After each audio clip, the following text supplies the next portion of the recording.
Hey ladies, we got another straight talk. Now I'm doing this during the holiday season. However, this is a message for all year long. So if you're not watching this around Christmas, then I don't want you to think that there isn't any value. This really is a message that I think we need to hear over and over and over again. And that is, how do we surrender to the moments of pain?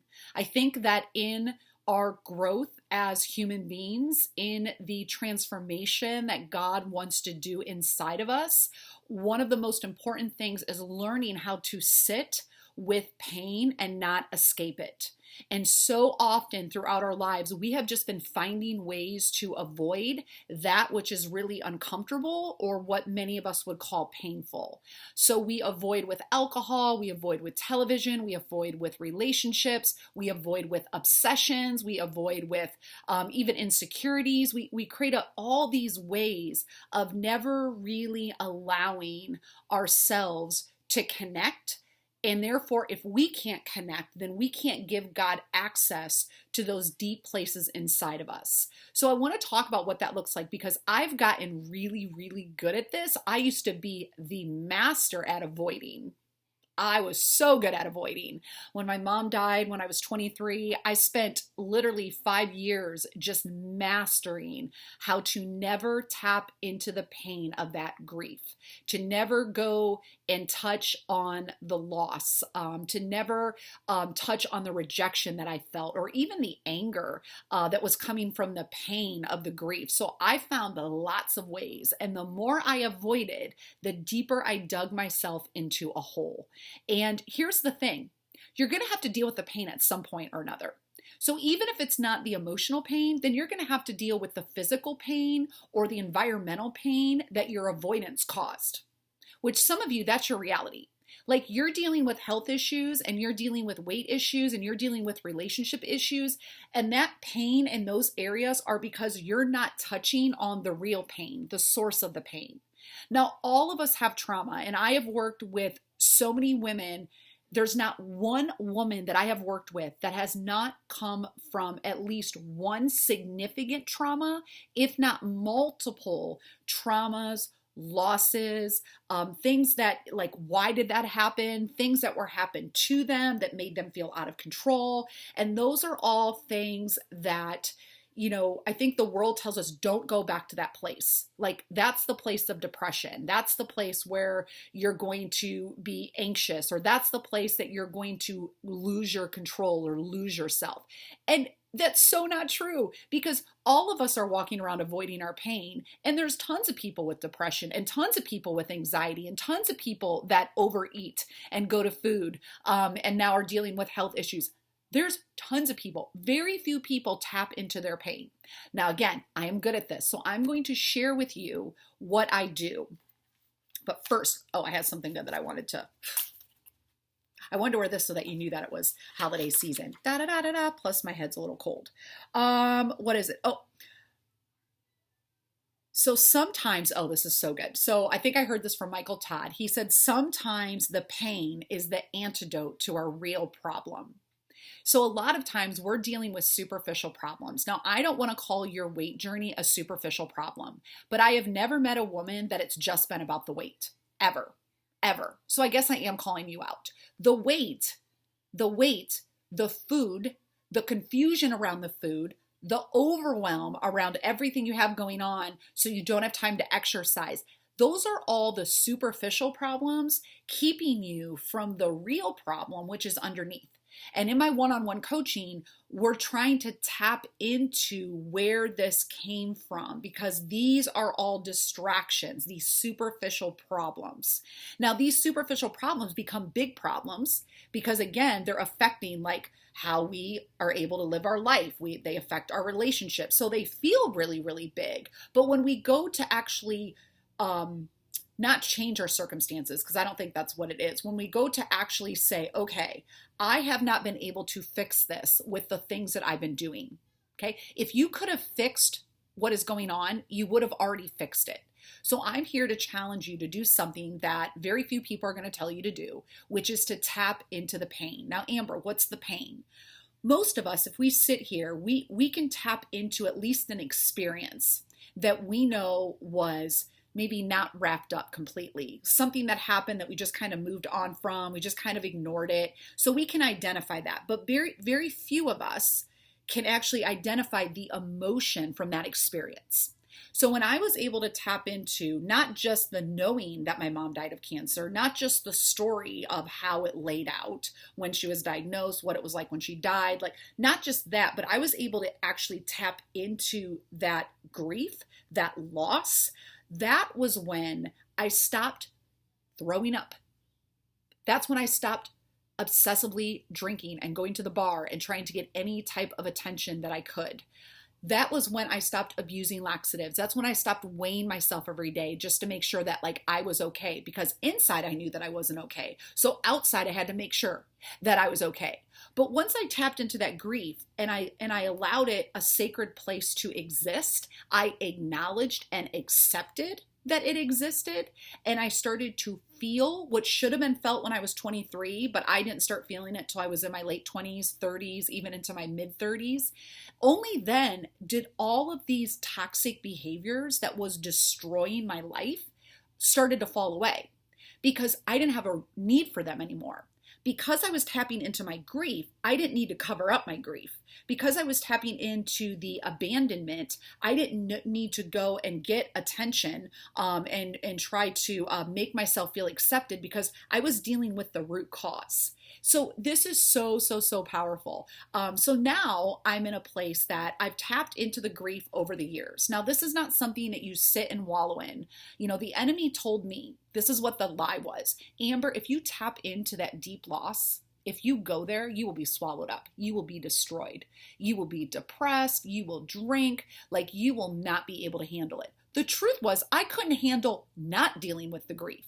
So I trusted something that was wisdom, something that didn't make sense in my mind, but it made sense in my spirit. It felt like wisdom, that in order for me to love myself and care for myself and stop hating myself and punishing myself and abusing myself and putting myself in these circumstances that were not good for me, maybe I should try to love and care. Now, if a friend came to me with something horrible that happened, I would not tell them to shut up, don't talk about it, let's just like forget about it. Like, what can we do to get your mind off of it?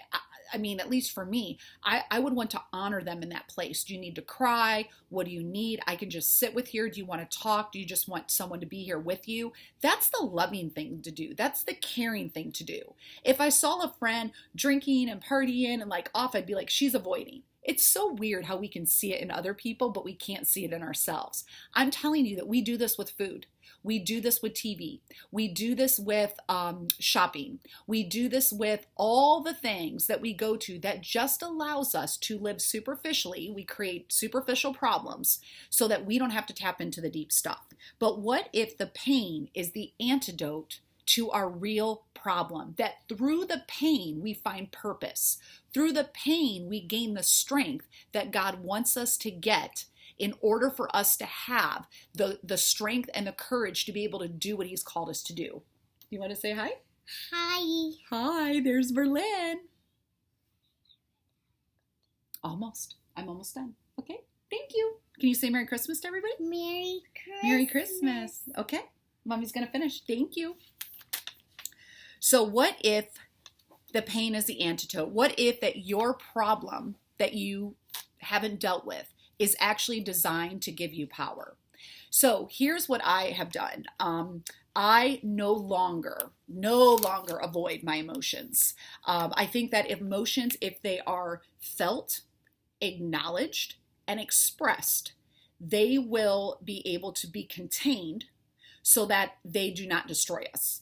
But emotions that are not acknowledged, validated, felt, just observed, just is what they are, then what happens is we push those emotions down and we become like a volcano. And then we have to keep putting layer upon layer of dysfunction and behaviors on top of that to keep those emotions down. So what if we just allowed them to come up and just allowed them to be what they are?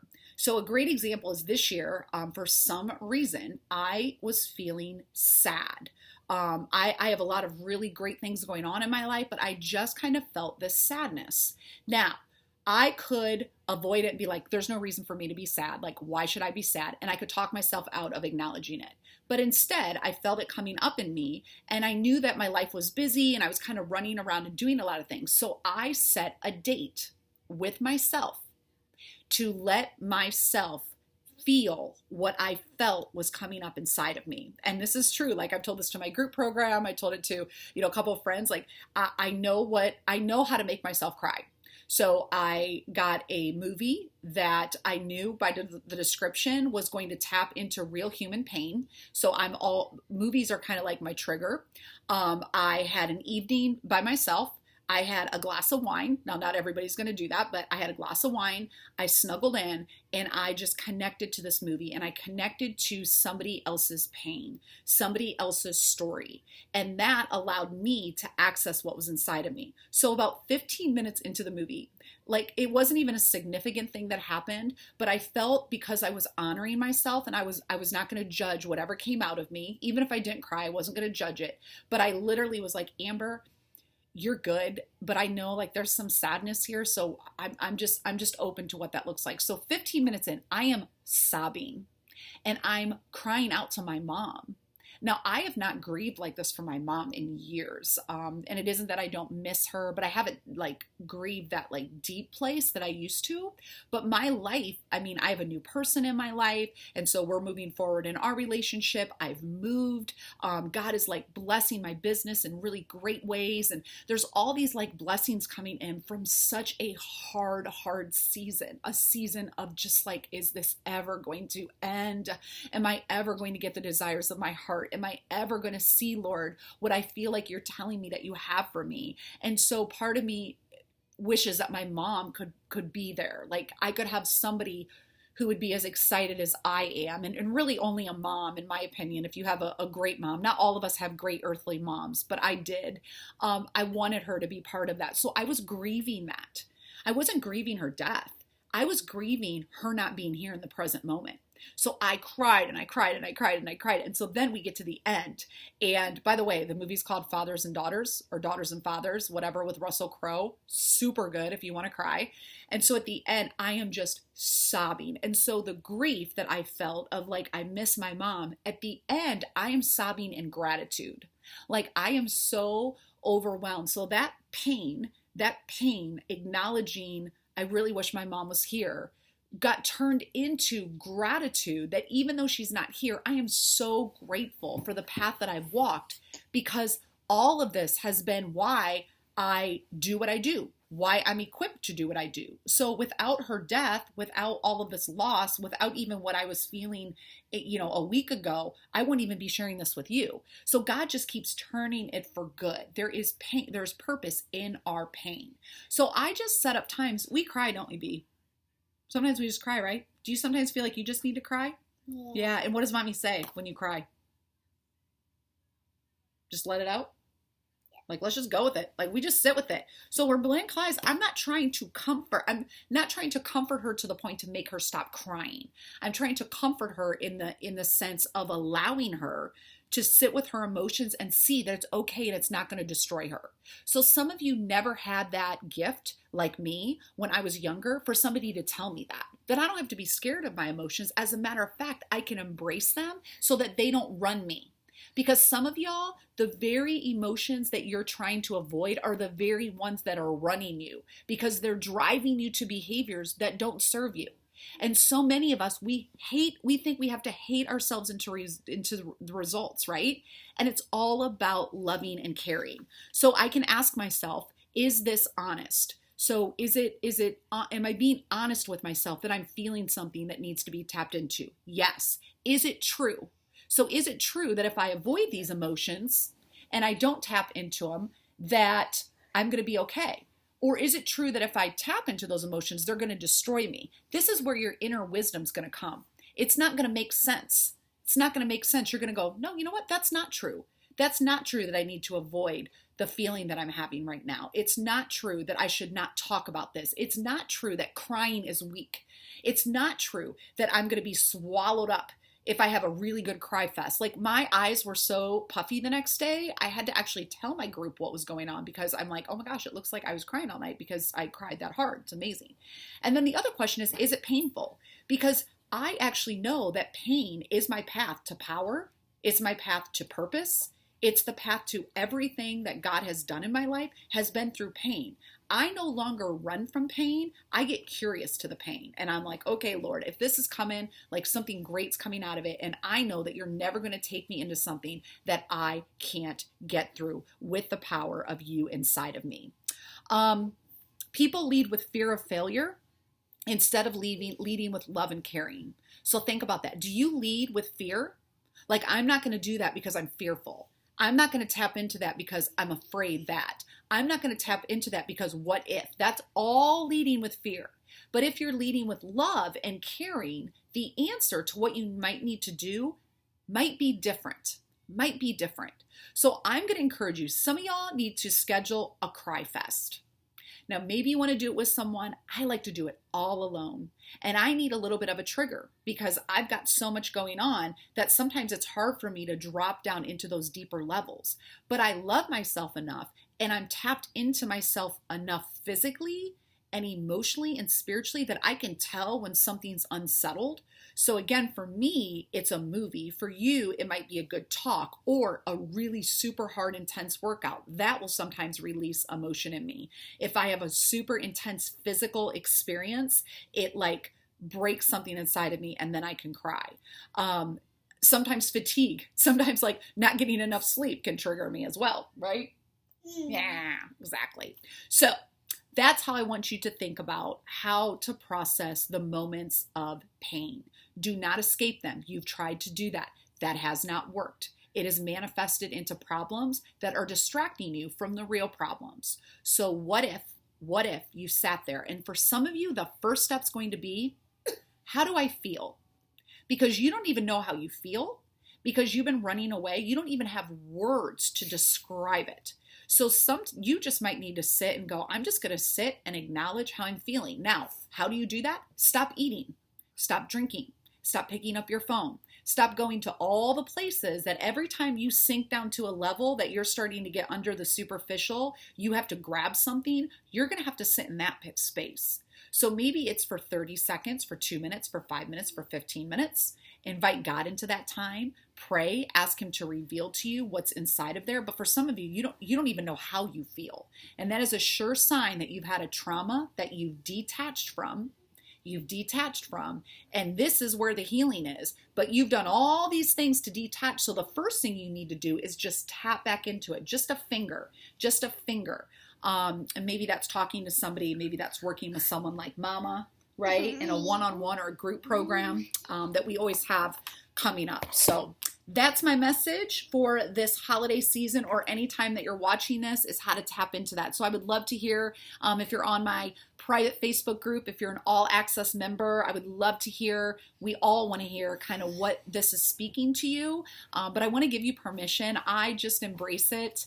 I just love that God's given me the freedom to be able to experience grief and sadness and disappointment. And me. And you, and loneliness and even discouragement, that he's allowed me to appreciate those just as much as the joy and the peace. And actually, I can have joy and peace in the midst of that pain. And that's when you know that you really have come a long way, when you can tap into those places, but you still feel so at joy and so at peace. When you can tap into those things and then it ends with gratitude, that's when you know that you've really come a long way. So I just want to encourage you. This has not been an easy journey, but it's been worth it. And I'm just standing here as proof that God can do anything and bring us through anything, but he requires and asks us to do our part. So it's time, ladies, for you to do your part. Stop trying to fix what's on the outside. Stop trying to just do a behavior modification. Stop trying to tell you that it wasn't that big of a deal when it really was that big of a deal. And again, if you need support doing that, reach out to me. I've got one-on-one slots and group programs starting. So, anything, B? Merry Christmas. Merry Christmas. What's the reason for the season? Why do we celebrate Christmas? because it's Jesus' birthday. The greatest gift to humanity, huh? Yeah. All right, everyone. Have a great holiday. Merry Christmas. Bye.